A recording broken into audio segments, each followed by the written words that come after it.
प्राकृतिक आपदाओं से होने वाले जन हानि को रोकने को लेकर कृत संकल्पित मोदी सरकार ने एक लक्ष्य रखा है, जीरो कैजुअल्टी।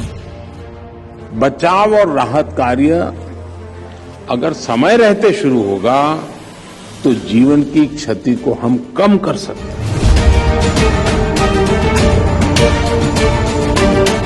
मोदी सरकार प्राकृतिक आपदा के असर को कुशल आपदा प्रबंधन के माध्यम से कम करते हुए जीरो कैजुअल्टी लक्ष्य की ओर अग्रसर है।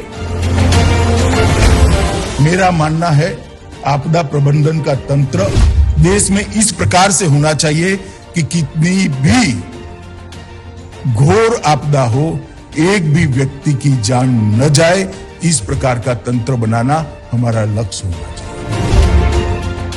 इसके लिए गृह मंत्रालय ने एक समग्र और एकीकृत दृष्टिकोण अपनाकर आपदा प्रबंधन को अब प्रिवेंटिव और अर्ली वार्निंग सिस्टम पर आधारित किया है।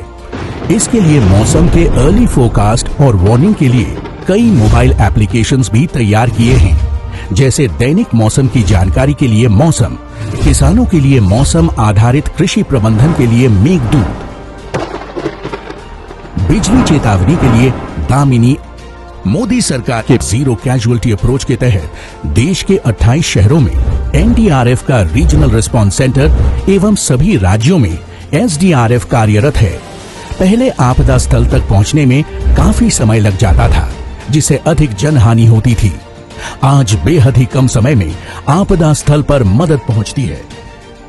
कॉमन अलर्टिंग प्रोटोकॉल या कैप के जरिए आजकल बाढ़, चक्रवात जैसे आपात स्थितियों के दौरान जनता को सलाह और चेतावनी जारी की जाती है।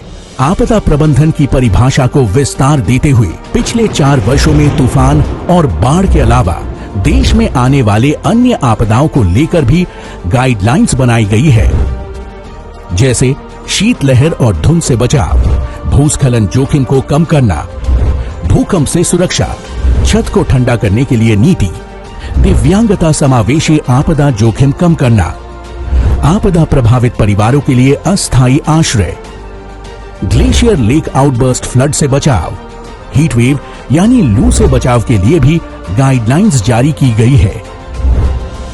मोदी सरकार के दृढ़ संकल्प और दूरदर्शी नेतृत्व का ही फल है कि अब भारतवर्ष में प्राकृतिक आपदाओं की कुशल व्यवस्था से होने वाले जान माल के नुकसान में भारी कमी आई है। मोदी सरकार ने पिछली कुछ भयंकर आपदाओं के सफल प्रबंधन से ग्लोबल डिजास्टर मैनेजमेंट के लिए नया बेंचमार्क सेट किया है।